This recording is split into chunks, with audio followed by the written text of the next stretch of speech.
How's it going, Norristown? Wanted to tell you a quick little story that I think is important for what we're going through. There's a lot of people who've had similar stories. You see, before you go off to college, a lot of people will tell you that you're going to get to college and you're going to be in these big rooms where there's 300 people in your chemistry class and the professor couldn't possibly know your name. And that was absolutely true for me when I went to Temple. And a lot of people said, the best way to ensure you get a good grade in those types of classes is to make sure the professor knows your name. And so I remember getting there and, I'm a freshman in college. I don't want to buck the trend. I kind of want to fit in, and you go and you sit in the middle. You don't want to be in the last row of the auditorium, but you don't want to be in the front row either. And I took chemistry my first semester in college. I have no idea why, because I was a journalism major. Chemistry is pretty awesome, but it wasn't my strong suit. And I was really struggling.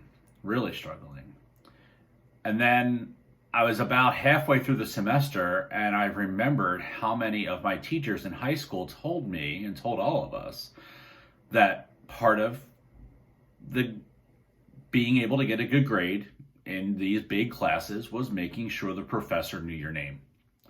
And so after class one day, I went down and I introduced myself to the professor, and it was about a 15-second conversation and it went nowhere. And then the next week, I made sure that when I walked into class, I said hello, and when I left, I said goodbye, and it was really simple things. And then I want to say the next week, got a test back, and I'm not going to tell you what I got on that test, but I remember holding that test and looking at it on my way out the door, and the professor stopped me and said, "Ed, I can help you." And I looked up, and I was so relieved because I thought I was going to fail this class. I'm sure I wasn't the only person leaving that day who needed help, but I was, at least to my knowledge, the only person in that moment who the professor said, "I can help you," because the professor knew my name, and therefore when they were probably an assistant graded the paper, knew that I struggled, knew that I needed some help. And I didn't end up with an A in the class. That's a class that I probably should have failed. I don't think I learned a lot in college chemistry. But I got a decent grade. And I think that decent grade is because the professor knew my face and knew my name and could connect the two. And so in this virtual environment where almost every class I go into, the cameras are off, your teachers don't know what you look like. Your teachers sometimes don't know what you need help with unless it's something they can see on paper. And so my challenge to you is make sure your teacher knows who you are.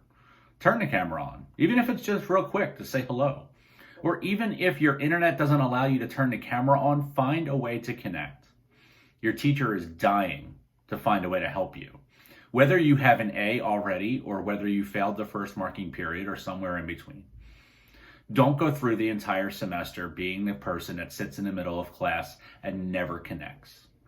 I know when I put things out about us picking our grades up, some of you reach out and you say, "This is really hard. It's lonely. It's depressing." I know it is. The highlight of my day is walking through the hallways and being in the cafeteria and goofing around with you guys, because that's the fun part of my job. This is going to continue to be depressing if we don't connect with each other, if we don't talk to each other, if we don't reach out, if we don't say what we need help with and reach out when we don't get that help. And a lot of you do that. I get emails from you guys all the time, and it's great.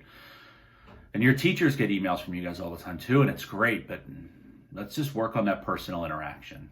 Make sure your teacher knows your name, knows your face. I promise you, it goes a long way.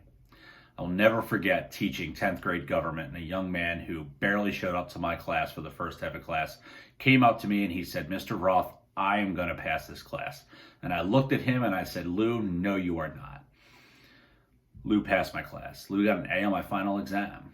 I see Lou every once in a while. He worked close to my house, and I've never had more respect for a single student than for him, because he struggled, and then he told me he was going to do well. After he did that, every little thing he did that showed promise, I paid attention to it. I probably should have been paying attention before, but I'm human, and I made that error of thinking he didn't care. He cared. He cared a lot. he figured out a way to make me see that. And so if you feel like your teachers don't see that, don't let them get away with that mistake. Make sure they know. Together, we're going to get through this. Keep your head up. Thank you.